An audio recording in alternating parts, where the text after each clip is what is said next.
kind of look at our,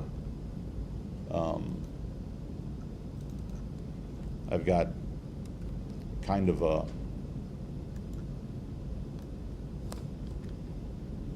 drop-in kind of effect, which is simple, but it's timing, and we'll also look at reversing a timing sequence. So you animate something in, but you need to get it back out again.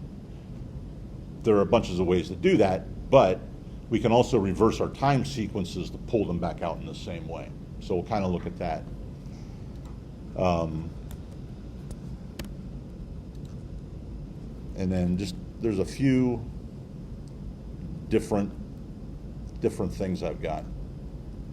That's one of them. And then the other one is I've got a phrase that we're going to kind of look at. So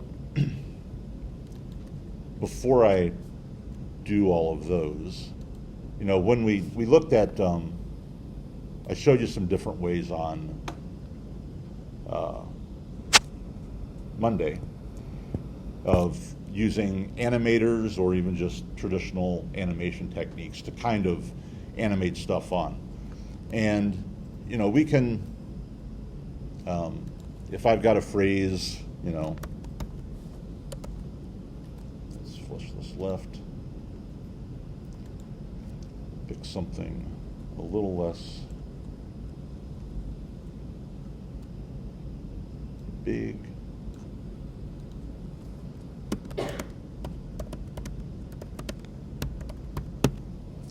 So if we've got a phrase,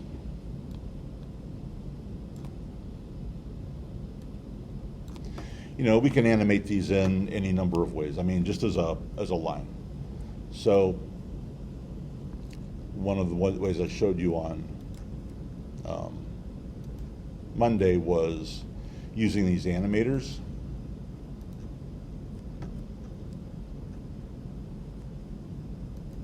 And animate position, for instance, where we simply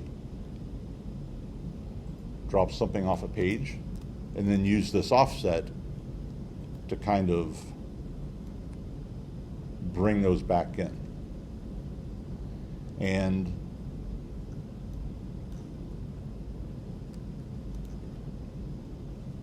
you know, those work just by, you set a starting point, and then the range selector is really kind of where that comes into play the most.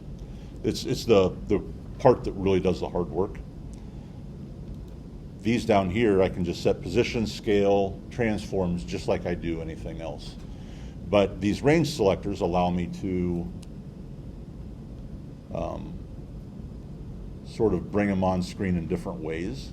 And by themselves, they're kind of boring, kind of flat. But, you know, if we animate, if this is at 0, and I set a keyframe for that, then I can raise this to 100, and it'll animate those letters on one at a time. I can change the way that behaves by, down here beneath the offset, there's an advanced category, and there are a boatload of settings in here. Like I said on Monday, you really just got to kind of play with them to see what they do. But I can change, right now it's bringing on characters, but I can change it to words, and it'll bring on words individually. And by themselves, they're really just kind of static. They just kind of come up, plunk into place. Not a lot going on. So we can handle things like that. And there's, you know, it's got some different settings for ease high and ease low. Those are basically ease in and ease out. So if I set my ease high to 100,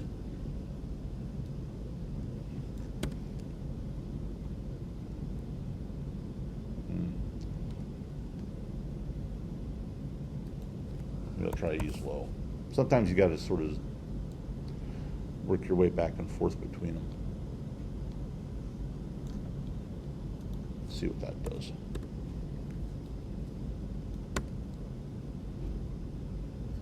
That eases in a little bit more. If one setting doesn't give you what you want, you kind of try something else.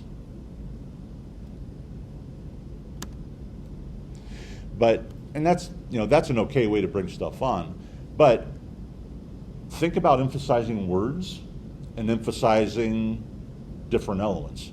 So while that's fine, I think that something like this becomes a little more interesting because we bring the words in, but then we emphasize particular other words. Maybe we replace a word with a graphic. So that kind of motion becomes a little more interesting, a little more engaging, and it's really just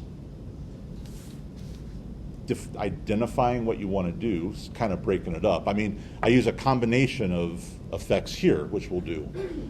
I use the animator tools for some of this, actually for some of it, and then other parts I use traditional sort of keyframe movements. So we're going to kind of look at all of these a little bit and do them.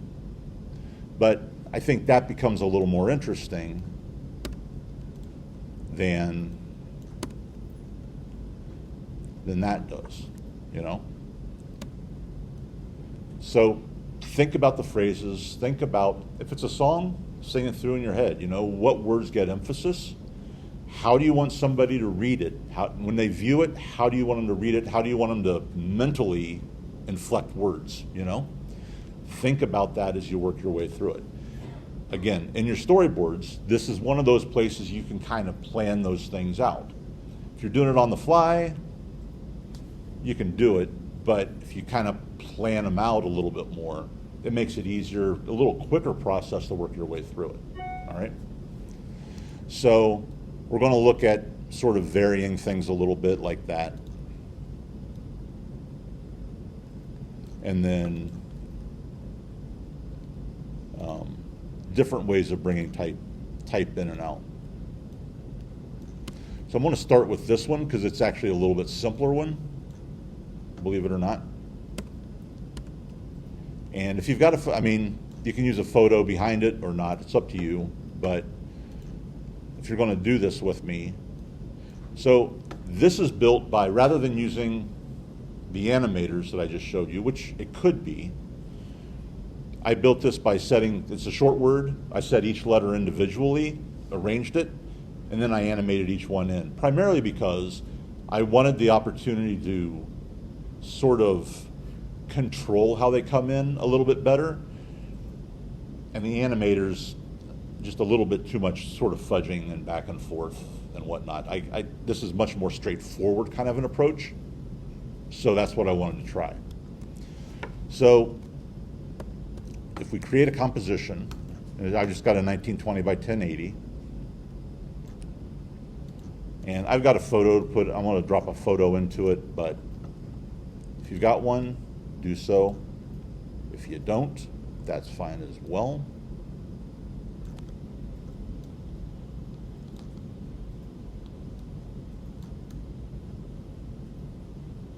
Do that. And I like to lock layers just so I don't move them around, grab them accidentally. So I'm just going to set, to begin with, the word hero all in caps. And pick a bold typeface, something that's kind of heavy. I don't know if that's really not heavy enough, but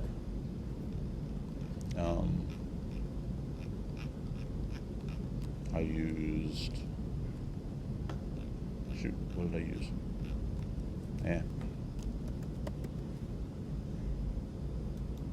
Use Montserrat Black or something like that.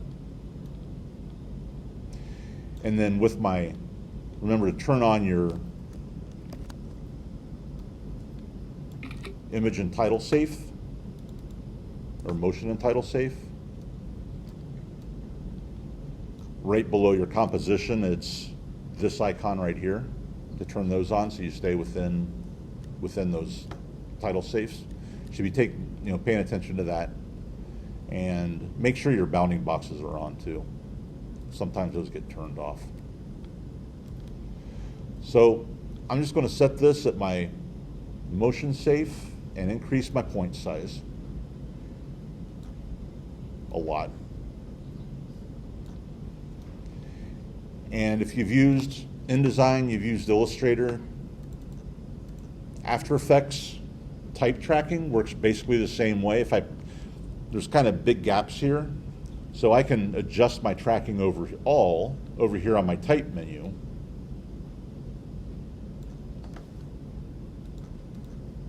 Just like that.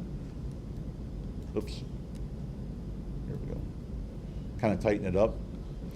But if the gaps are still kind of odd, if you place your cursor between two letters, hold down the Option key and use your right and left arrows, you can close up the gap between individual characters set at your kerning. It works the same way in Illustrator, InDesign, or anything else. That's one of the things they've got extremely consistent. And then I'm just going to kind of increase the point size of that.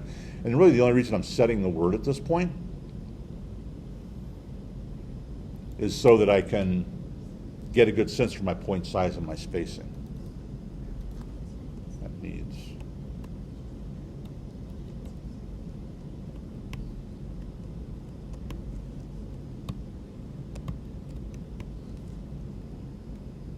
close enough for now. So kind of get that set.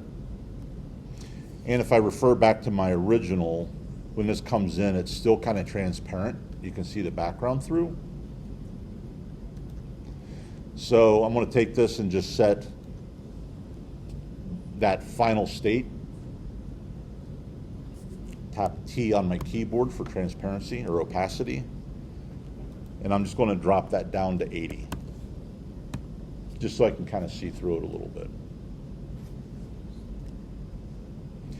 That's how I want the final state when my type all comes in to look. So I'm kind of working backwards. How do I want it to look when it's all on screen? And then I'm going to work backwards to animate it in. And then after I've done that, I'm going to copy keyframes to the other end of the timeline and reverse the sequence so that it animates back out again. That's the process I'm going to use. So I've got one word. I got the full word all set. So if I just hit Command D on my keyboard, I can duplicate that. And actually, before I do that, I'm just going to, my first letter is H, and then Command D on my keyboard. Select that, change it to an E. And I'm going to slide that over into place. Select that, Command D on my keyboard again. Slide that over. R. And then Command D on my keyboard. Slide it over. O. And it fits basically exactly the same way that I had it set. So I can kind of just bump these a little bit just to get kind of nice even spacing. So there are my three primary elements.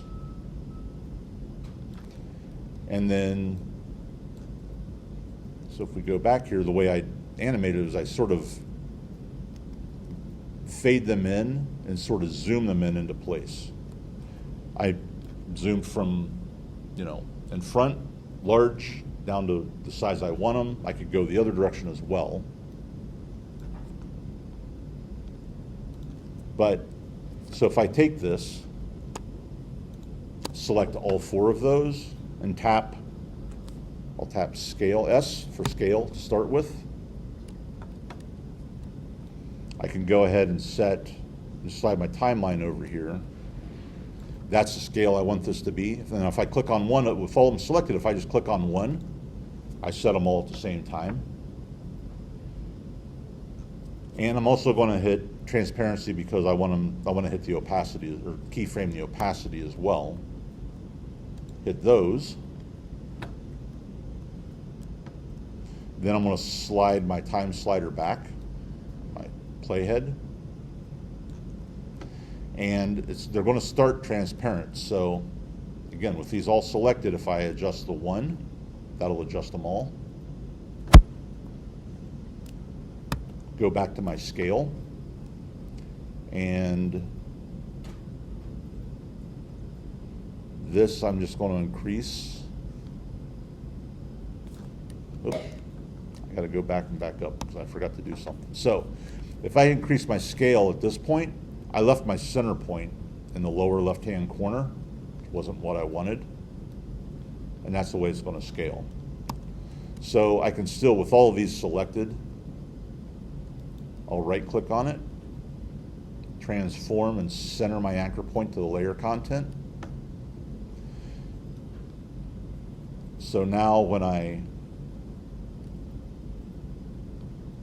come back here and I do my scale, it's going to scale from the middle of the letter, which is more of what I wanted. And I'm just going to scale up about 500% or so. And I got to run back to my opacity and drop this back down to 0.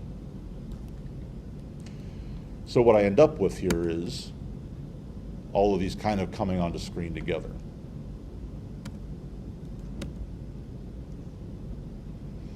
Maybe a little bit slow. So now it's just a matter of adjusting my timing. So if I go into, get rid of that, can't see everything. I'll grab these and just slide them over.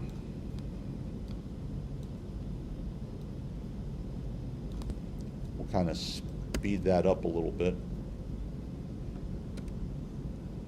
Not a whole lot.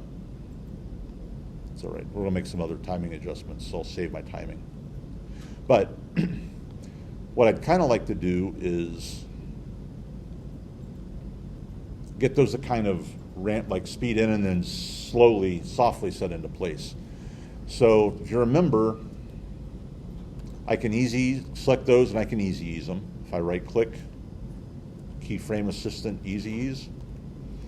And then if I come back over here into my, remember we've got this value graph that we'd worked with before, we can kind of adjust how that eases in. But there's a second kind of graph. So this is a value graph. There's a second kind of graph, and if I right click, there's a speed graph, which I actually find a little more useful.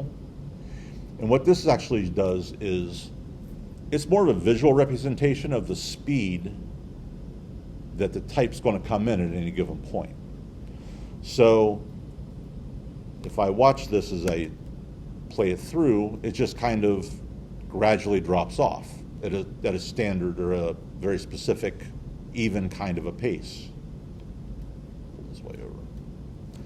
But if I zoom in on this and I slide this handlebar, grab that and slide it over, what do you think that's going to do? It's going to ramp the speed up at the front end, and it's going to slow it off as it gets to the end. It's a little more visual idea of what happens with speed, I think.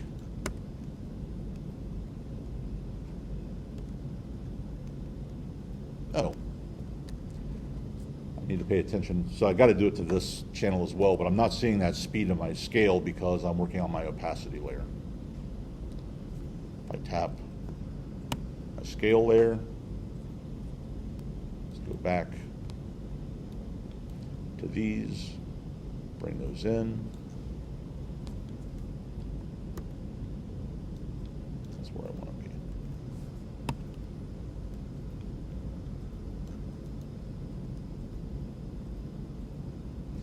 it's really easy to kind of lose track of where you are sometimes, as you can see. So I got those. Now I'll go back to the speed graph.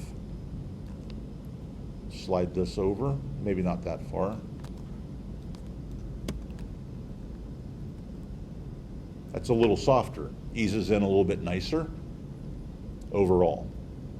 So that's a little bit better movement, I think, than just that sort of hard clunk that I had going in. The time and a place for every movement, obviously. If it's, you know, if you want it to sort of feel plodding and heavy, you'll bring it in so that it's very even and kind of clunks into place. But being able to adjust the timing on those will help you kind of refine the way something is read and the way something plays out. So that works fairly decently. So if I go back to my timeline, they all just kind of come in together, and I'd kind of like to stagger these a little bit. And I can do that pretty easily by H is going to come in first. I can just work my way up all of my letters and just sort of slide them across on my timeline.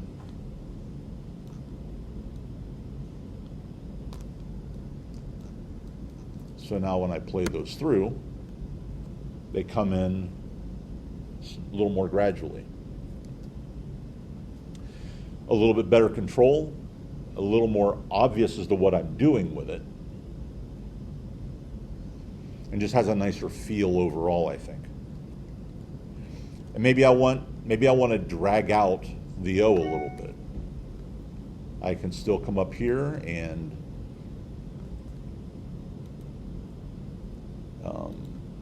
let's open both of these up so that I can grab both of these, and maybe I drag these out to there. The O comes in a little slower, so I'm kind of manually easing in each letter. It's a good technique for short words, for maximum impact, that kind of thing. If I had a long line of text, I probably really wouldn't want to do that. But that's a fairly easy way to kind of create those moments. So if I pop, maybe I stretch this one out a little bit longer.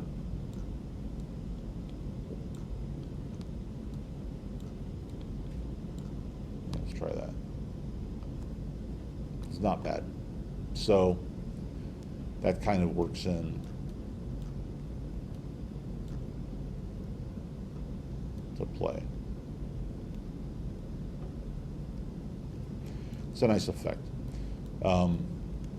You can obviously do that with, individual words. I mean, any number of ways that you actually want to do it.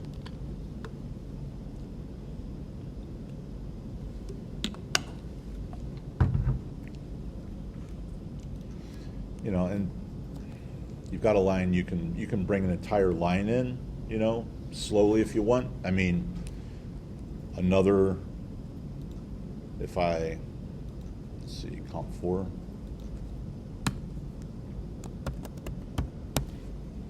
I'll name that. I'm going to copy this image out of here.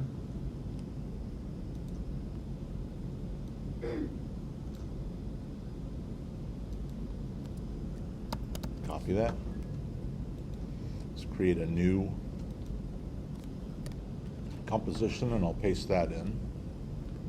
And then maybe I've got a little longer phrase.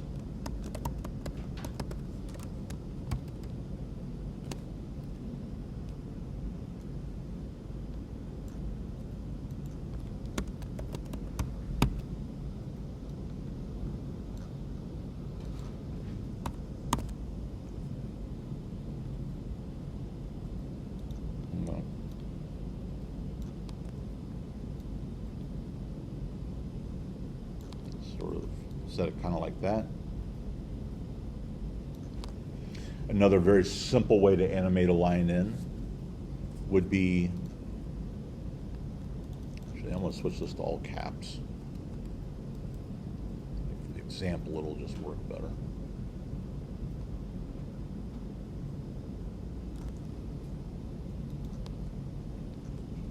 So we can do just sort of a very simple, quick kind of animation with this, with an entire word, or with the entire line. So I'm going to adjust the position, and again, I'm going to work backwards. So set a keyframe for where I want to start. Move back here a second, slide it down.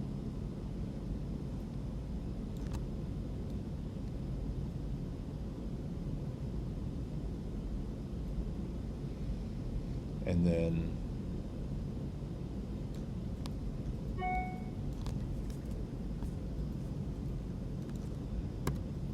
maybe I set my transparency to 100 and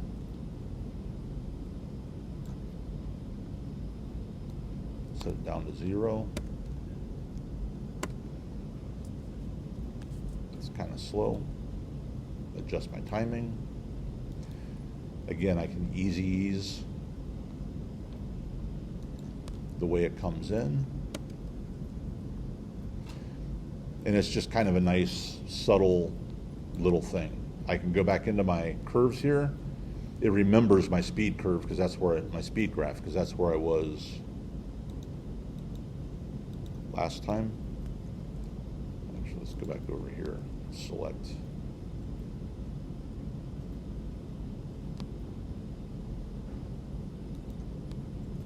my position.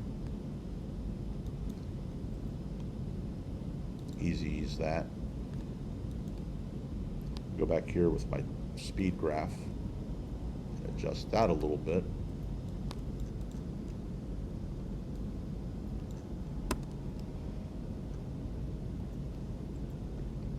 It just gets that very simple kind of an ease that pops in.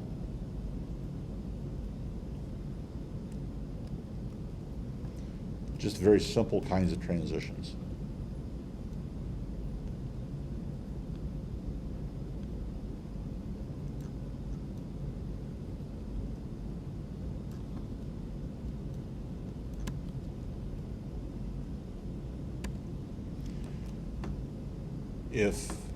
We could also maybe want this to actually mask as though it's not fading up entirely, but looks like it comes like it's popping up above a surface of some kind. With that selected, I could grab my rectangle tool and draw around it to kind of mask it, so that when it animates, I didn't want to do it that way. I need to do that a different way. That didn't work.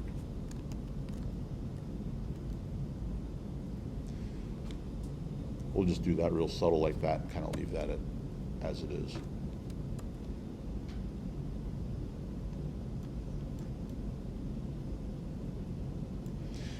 So again, just with traditional kinds of keyframing.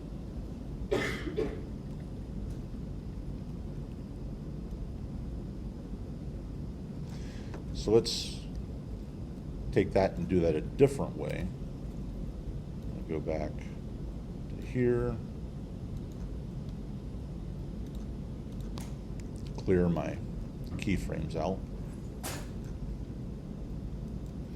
So this time instead, I'm going to do it with this text animator, so I can get a slightly different effect. And I'm going to adjust my position. So if that's selected under the animate, select that, select position, and here's where my mask comes into play that I just tried to do. So with this selected, before I do anything else, I'm just going to draw a rectangle around my type. And I'm going to set it, the bottom edge of it, sort of right at the very bottom edge of that text. what that's going to allow me to do is I've created a mask, and I'm not physically moving the shape, I'm just moving the letters inside of the shape by using this animator. So when I go back to my animator here, my position, and I drop this down, you'll see that it drops out of that mask. So when it comes in, it's going to look more like it's coming in from behind a surface of some kind or behind a line. So I'll just drop that down.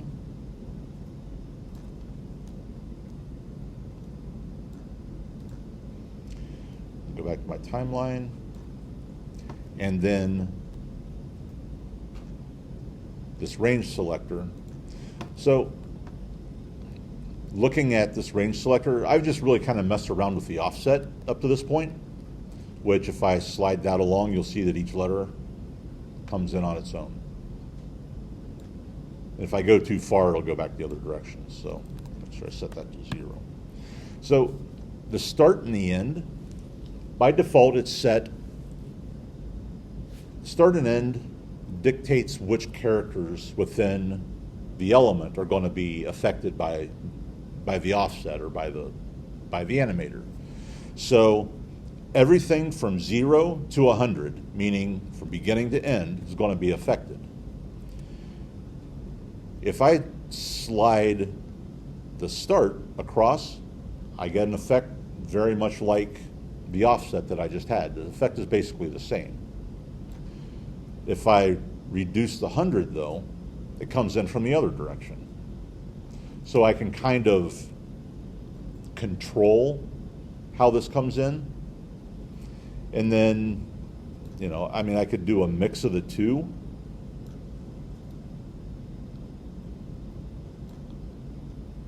I'm thinking 50 and 50. So whenever it animates those, it'll bring them in from each direction.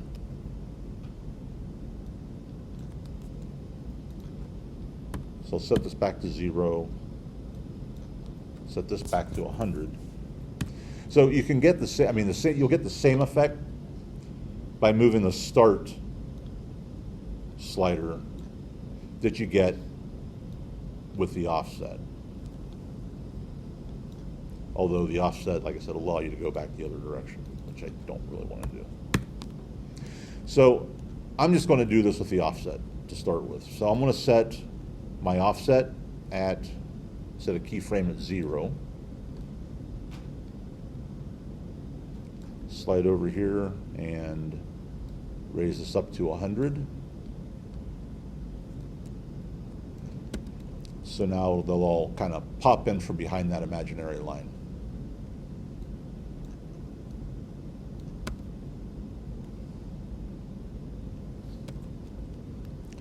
If I want to taper off how this, right now it's very even all the way across. I can set on this an easing keyframe if I want.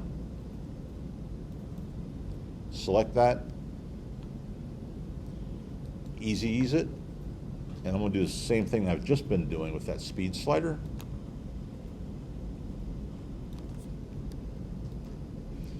And now when I come back over here to look at this, it slows off towards the end. So I can kind of fine tune that timing and how it all comes onto screen.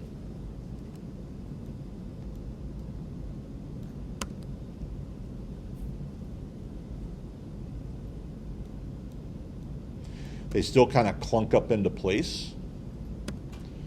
So I probably really need to come down to my advanced settings and we'll try ease low.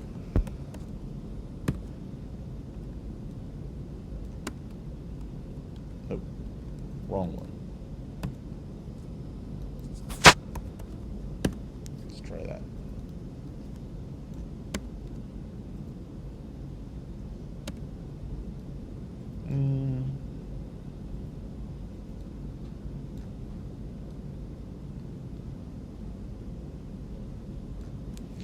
It's possible. Let's see.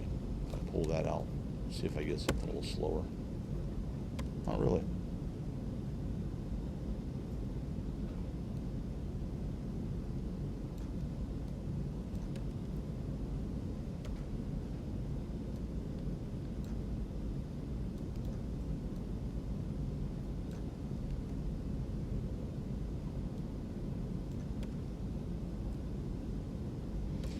possible that this is affecting it. Those should ease in nicely. But it's possible that my speed graph is affecting that a little bit because it's affecting the shape overall. Kind of comes back to where I said before, you kind of got to play around with things to get the effect you're kind of looking for. I think if I probably remove, I like how this closes out better than I like anything else. So.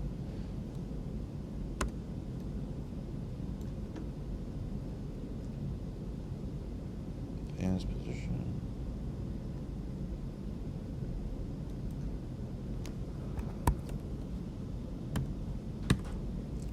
Unless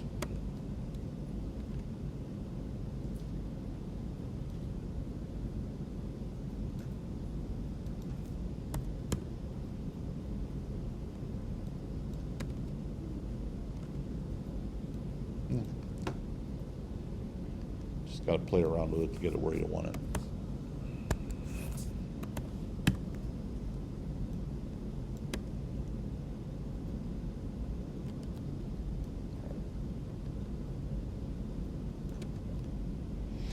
And, I just got a position applied to this. If I go to this add, I could add opacity to it as well. Add the opacity property.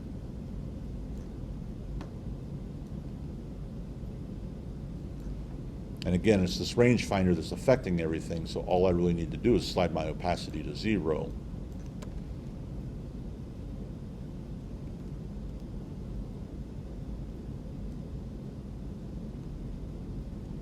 And the effect is pretty subtle. You kind of see it happening there, but the way I'm bringing them in.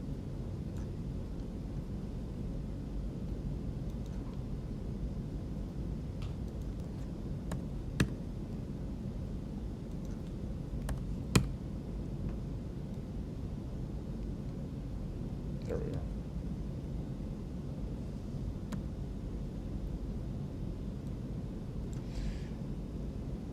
And under advanced, maybe instead of doing all the characters at once, I'm going to do the entire line.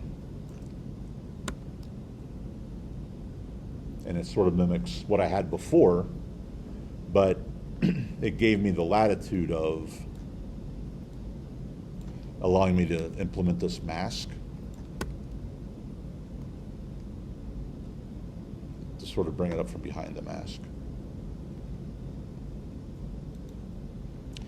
And I can do different things with that mask as well. The mask has different properties.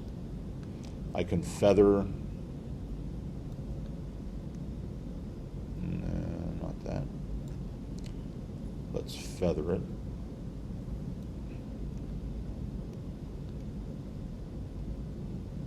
I go too far. But there, as it comes in, it's giving it a little more of a fade off at the bottom. So a lot of different effects you can get by combining masks, different methods of animating these things in. It's kind of a lot to think about. This is kind of where your motion tests come into play. So you're doing your storyboard, then you're doing some motion tests to kind of, which is all that these are right here. You're going to do motion tests to kind of establish the ways you want to animate your type in. As you work your way through, put those each in different compositions. I mean, I've got a boatload of compositions here. Save each one as you do your motion tests so that you can always go back, get them. And the nice thing about animating type in After Effects is that you can save those compositions, bring it in, duplicate it, rename it, change the text in it, and work your way through those.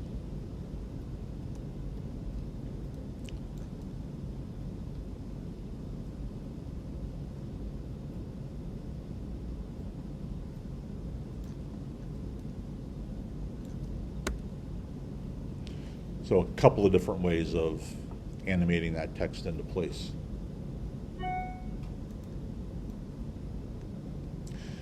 So one of the other things that's worth I think, showing is that with these animators, you can actually stack those one on top of the other.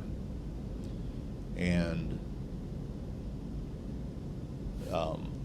so it's nice to see type just kind of come straight up and in, but maybe you've got a passage that's more happy, bouncy, and you want it to actually come up in and kind of bounce into place a little bit.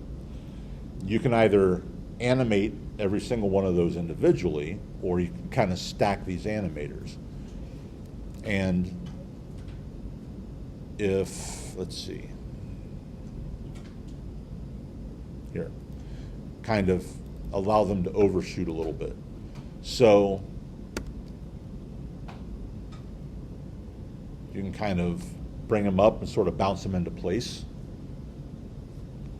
I did that one backwards, but we can turn that around. But the way those work is that I've got multiple animators within that animated block of type. And all that each of these do is sets the position at any given time, and then After Effects actually animates between those naturally, which, to be honest, was one of the tougher things for me to wrap my own head around, was that all I was setting was certain positions, and I was so used to having to control every single thing I did that when I got to these animators, all I'm setting are basically poses, and After Effects is filling in the gaps. So this pose 1, for instance, does nothing more than sets the base position of my type. I duplicated that for pose 2, and pose 2 sets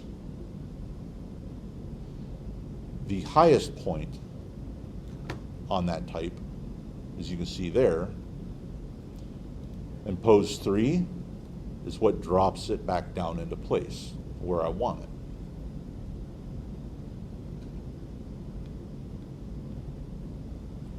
You can kind of give that sort of bounce in effect. So if we take a look at another comp,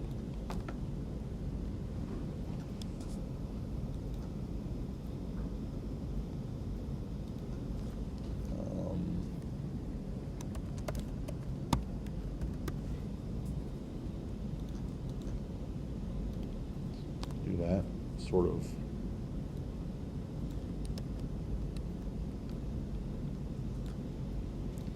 Increase the size of it. And I'm just going to do it with position, but I can do this with opacity, with, scale, any number of things. So if I set that, I'm going to come down here into my text and add a position animator. And all that I'm going to do with this is simply drop it below the bottom of my screen. It's the only thing I want to do to it. I'm setting that base initial position. And if I, just like anything else, if I select that animator, hit return, I can set position, name that position 1. And then I'm just going to Command D on my keyboard will duplicate that.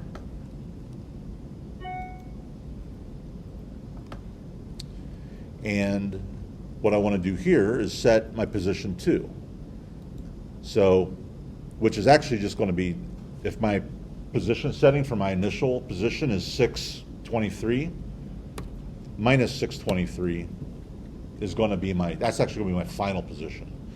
So what I actually might want to do is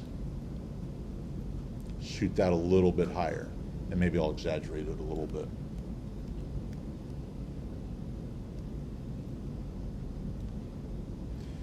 So that's my second position.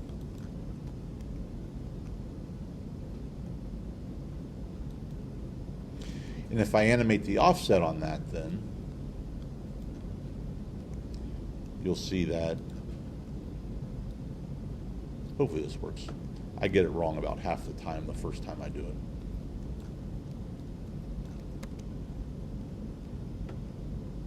I did do it wrong. Did it backwards. I started at 100.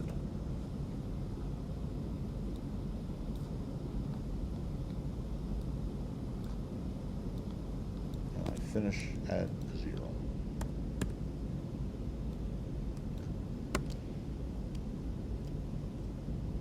It's kind of going backwards. I can, maybe I won't do the offset instead.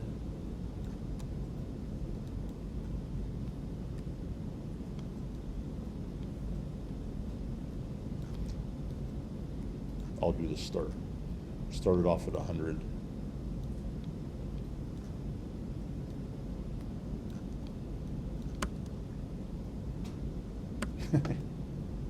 It never fails.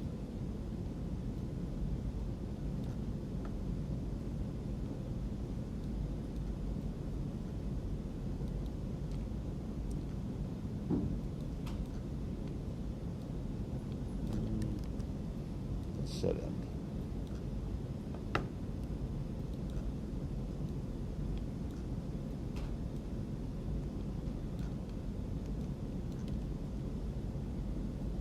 There. So that goes beginning to end. It only took me 3 tries, but there it is. So that's my highest point. And then if I duplicate this one again to position 3,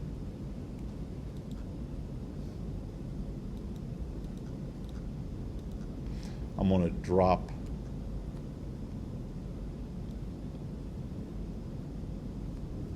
just give me some funky things there, but I'll drop this back to 6 something. Wrong way.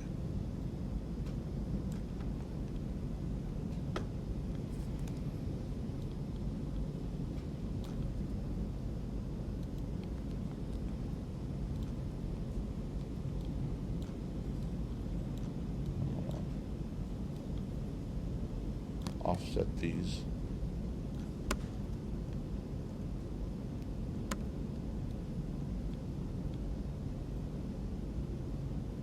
Oh, this one has to animate back the opposite direction.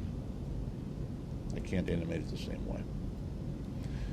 The second one's shooting them back off the top, so I need to just bring them back down. So we're kind of playing around with it comes into play, but you can kind of see how those stack.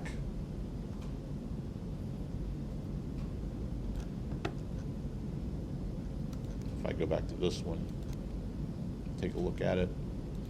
Position 1 was just my position. Position 2, I did just do offset with this one. Oh, I let it go backwards. That's why.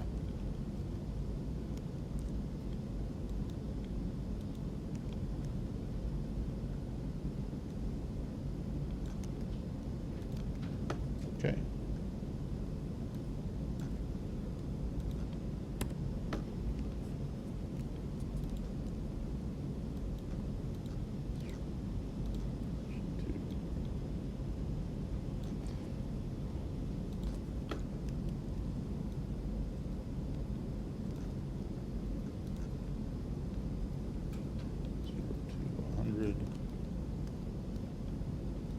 Maybe do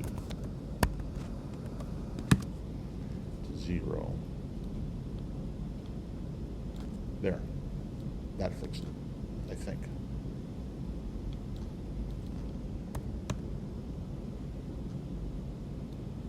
So that's where I want to come in at. Keyframe that.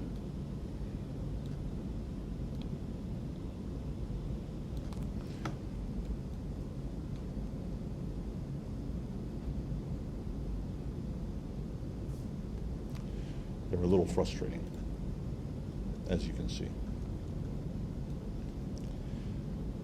Just so I can sort of explain this, I'll let it go backwards for now.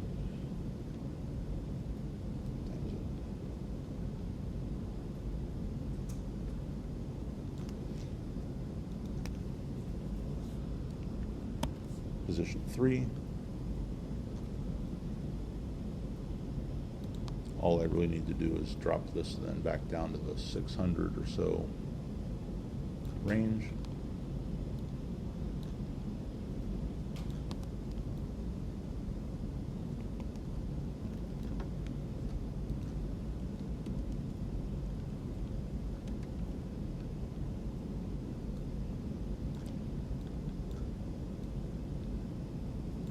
I always love it when it doesn't work right.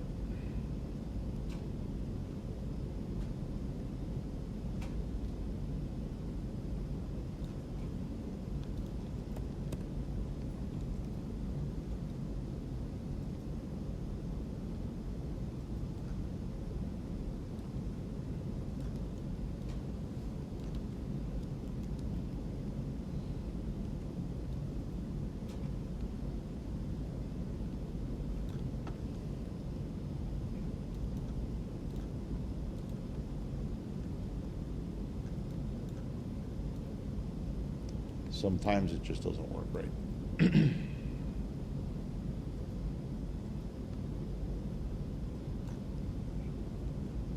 That should have worked. Anyway, the look I was going for was that, where it kind of bounces back in. I need to take a look at that later.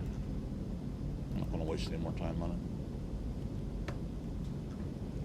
But you get that by setting those, by stacking those and kind of offsetting them a little bit.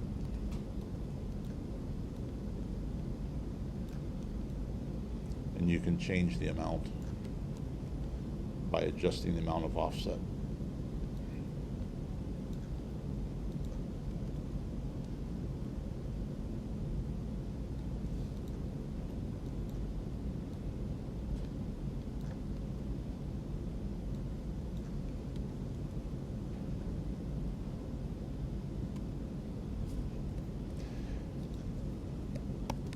You don't really have to move them very much to get totally different results.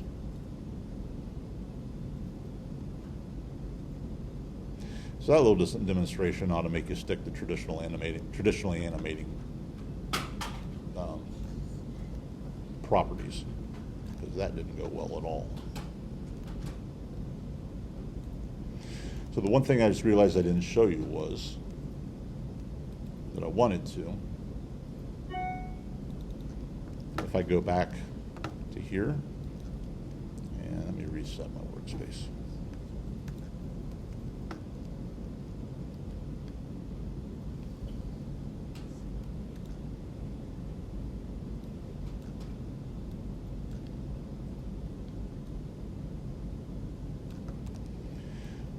Was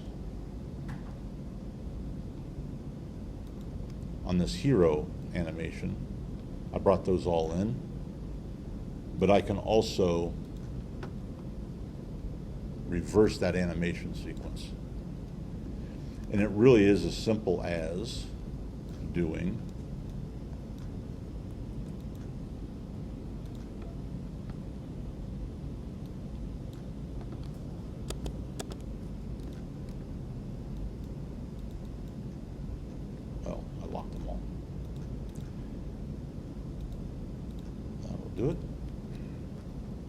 So reversing a sequence is really just as simple as copying a set of keyframes. Come out here and paste them. And then once you've done that, in the same place you do easy ease in and out, time reverse keyframes. You'll see that, so those all come in and the O goes back out. Come down to the next one, copy those. Bring it over to here, right click,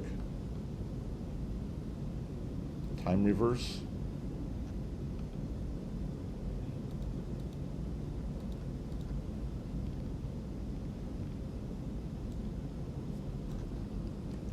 those. Right click, time reverse, and the last ones.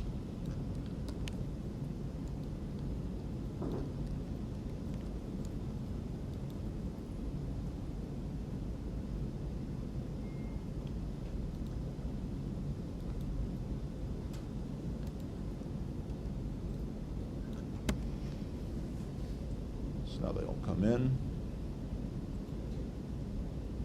and go back out the same way.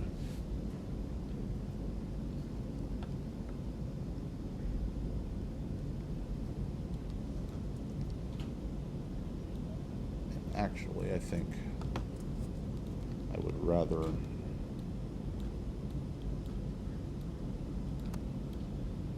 make those all happen quicker.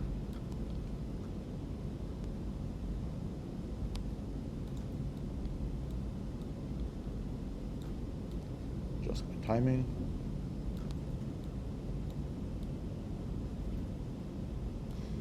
Maybe I have them all come out together.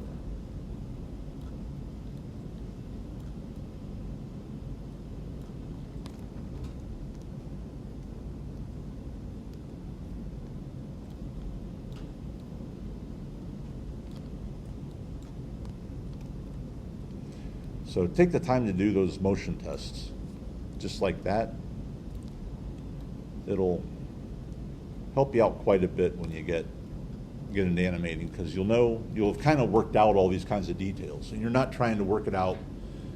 I think the thing I find the best about doing the motion tests is you're just looking at little individual pieces, and so you don't have those pieces within your composition where you've already got other stuff created. And sometimes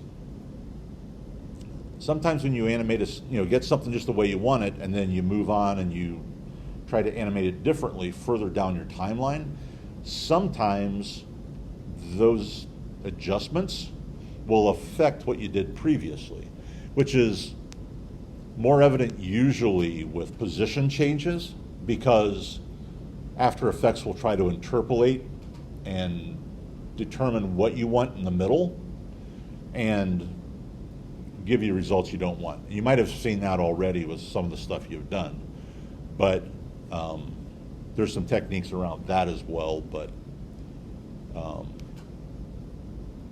those would be for another day. So, but just some simple ways of animating type in, kind of step by step. I mean, depending on your, on what you're doing. If you're doing something that's type heavy that focuses more on the text itself, a lot of these techniques will work.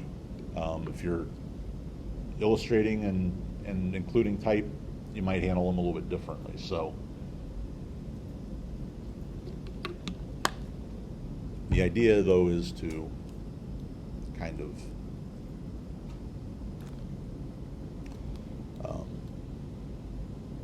the idea is to build interest, and with the way you animate your type, which is primarily what this assignment is about. So keep that in mind as you're working your way through too. Your illustrations and imagery is all kind of supporting to what you're doing with the type. I think we've, by and large, it's been kind of open as to how you approach these assignments so far. Most everybody's taken an illustrative approach. This time you really do kind of need to use text within InDesign and work with those tools. All right. So if you've got look boards to finish, you can finish those up. Just try to have them in by the end of the day. On Monday, storyboards, and we'll do the same thing. We'll put them up, look at them, talk about them a little bit. I think it kind of benefits everybody to see what everybody else is doing. It might spark things you never thought of. I mean, between the storyboard stage and your final animation, things will change anyway. So it should look the same, but things evolve. So I would fully expect that. So you can work on storyboards, finish up look boards if you need to. and then I'll see you on Monday. Just keep in mind that part of the grading on this is that the different deadlines are met. You know, you got your look boards and you're supposed to have them, your storyboards, you follow the timeline through. So make sure you hit those dates. All right? Cool. That is